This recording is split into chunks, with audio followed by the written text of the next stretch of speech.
biaya lah ya. Oh oke.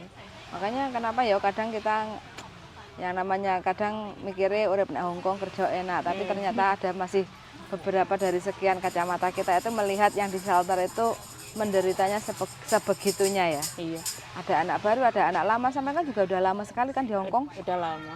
10 tahun lebih. Ya belum ada 10 tahun. Belum ada. 4 kali. 4 kali kontrak 8. Heeh. Tapi belum selesai ini ya, terakhir ini ya. Kan yang pertama kan potong gaji sampai 6 bulan full loh. Tahun berapa itu? Tahun 12 kayak. Tahun 2012. Kayak. 3.000 sampai 6 kali. Zaman semono. Heeh.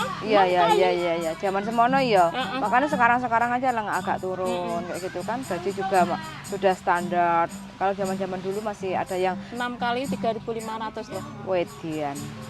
Iya, karena ke zaman dulu kan semua dibebankan sama sama kita kayak gitu kan. Majikan bayarnya kan agak murah. Kalau sekarang masih